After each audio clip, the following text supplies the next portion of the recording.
กลับมาฟังผลงานกอลัมน์คือหอดสาวลาวนะครับสาวเมืองสวรรณเขต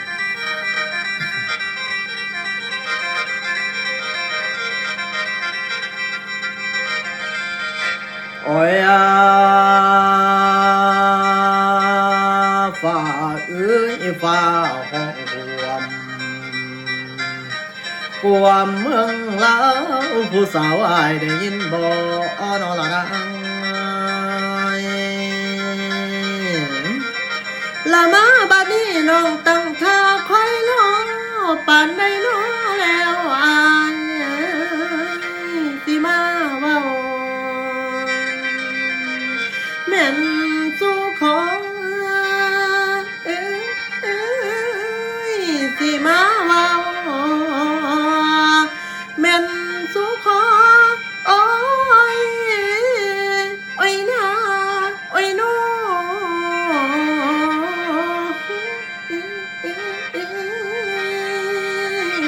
ละนามหรือว่าได้ยินเสียงฟ้าห้องปังทั้งกำฝ่ายเมืองสวรรค์คุณแล้ว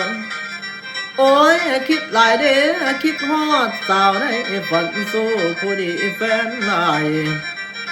แต่ปีกายยังจำได้คำของไปหาอุ่นคำเอ้ยความหักเขาเนาะแต่พุ่นยังจำได้นี่บ่ลืม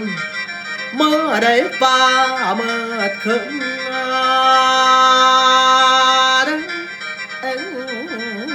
โอ้ยอายแห่งเติมคานิ่งหานี่แล้วคิดหลายเด้อคิดเห็นความนั่งจากคำสัญญาที่เคยเว้าดอกจำปาอายเคยเสียบผมเจ้ากินหอมแก้มน้องเย้าจำได้บ่ลืมลาคำเอ้ยตัดสินใจขามของมาย้อนทนความน้อคิดหอดพานังน้องนั่นบ่ไหวโอ้โอ้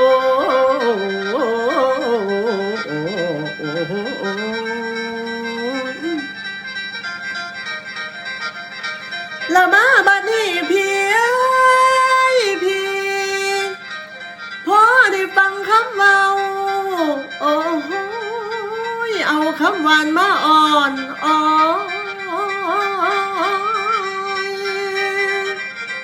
หวานไหลดี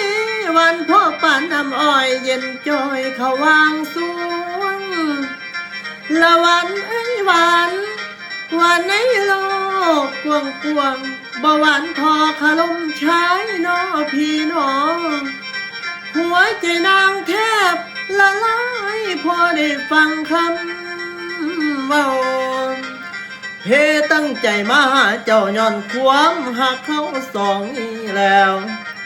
โอ้ยย่านหลายเดนางเอ้ยนางย่านหนุ่มลาวมาลอยจองไปห่วมนอนก่อนอายเพอยู่ไก่เข้าอยู่ไก่ย่านหัวใจน้องไว้อ่อนคำ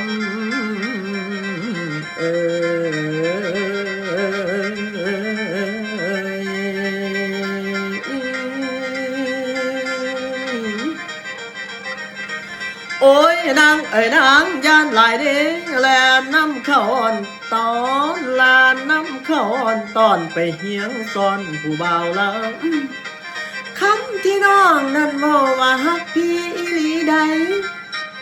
ดนปันไหนบ่มีทางว่าสิลืมสายได้น้องนี่มีแต่อายบ่ปันใจให้ชายอื่นผู้บ่าวเราแตกบึนผู้บ่าวเราแตกบึนทั้งน้องก็บ่เอาย่านลายเด้อโอ้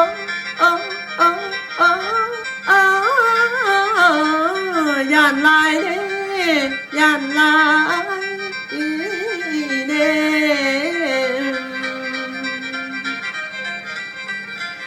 ย่านลายเด้ย่านมาตีแถลงเอาให้ใจนางหลงเสือพี่เอ๋ยโอ้ยเด่นน้อคือไก่ตัวลูกน้อยคือไก่ตัว วลูกน้อยไปแล้วเหยื่อบ่มี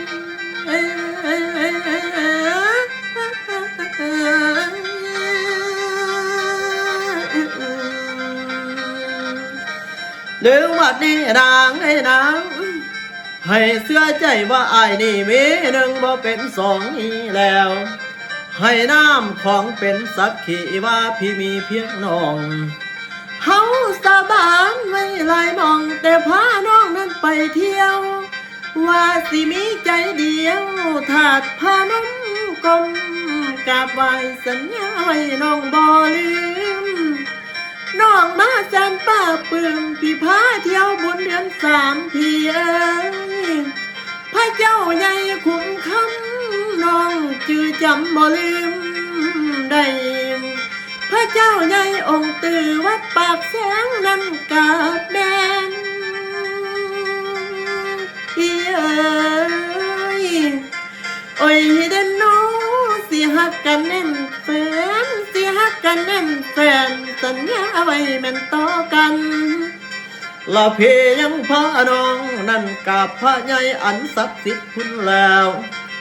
โอ้ยเป็นพุทธสถาน60 ปีที่ไผเห็นกายย่ององค์สีทองโอ้ยงามแทงและดูอายององององอ้อยเหลืองอาลามเป็นพระใหญ่ที่งดงามอยู่เครื่องในบนยังถามเข้าสู่อุบลน้องหักอายมากล้นจนฝันเที่ยวได้เลี้ยวหาคิดฮอดวันเวลาน้องผสมเมืองบ้านวัดเสียงทองว่านั่นหลวงพระบางบนตั้งอยู่ทองให้หินที่โลกหัวงามแท่นาเที่ยวสนน้องยังพากราบกรมพระธาตุจอมผู้สีนี้แล้วลาละเอ้ยทำติงมีทำปากโอ้ผู้เห็นบ่อยากคืนหวนกลับบัดเทื่อไปได้เห็นแล้วให้เป็นแนวยึดมันความสัมพันธ์ไว้เด้อพี่สาบานไว้พุ่นพี่ทั้งอายให้หวงหาอายบ่ลืมดอกน้องลายังจำเจออยู่ในใจนี้แล้วเข้ามาไปน้อกินเฟออยู่น้ำกันเด้อจำได้บัดเทื่อกินเด้ออิ่มแล้วน้องยังบ่ยอมให้ตัวพี่ชายเป็นคนจ่ายโอ้ยอยู่น้ำกันฟังซ้ายแต่เขานั้นทำคาเดียโอ้โหแล้วว่าสาธุสาธุสาธุเด้อโอ้โอ้โอ้โอ้ว่าสาธุสาธุเด้อสาธุเด้อขอให้ความหวานซึ้งของความหักของสองบริสุทธิ์คือทองคือจังทำงานแทนอย่ามีแนวมาแปดเปื้อนหักสองเฮาอย่ามองมน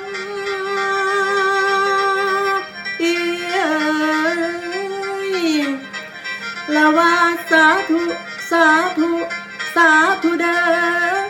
อพระธาตุอิงหังพระธาตุพรกราบบนบานให้ซอยอยู่อ้อยสวย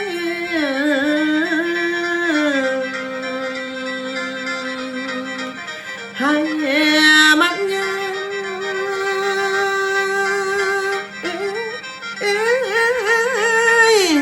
อ้อยสวยให้มันยืนนานนวล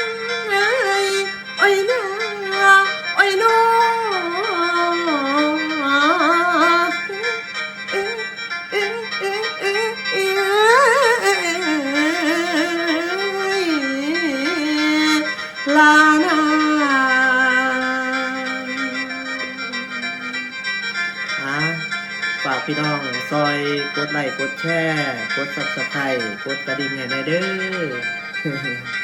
ขอบคุณครับ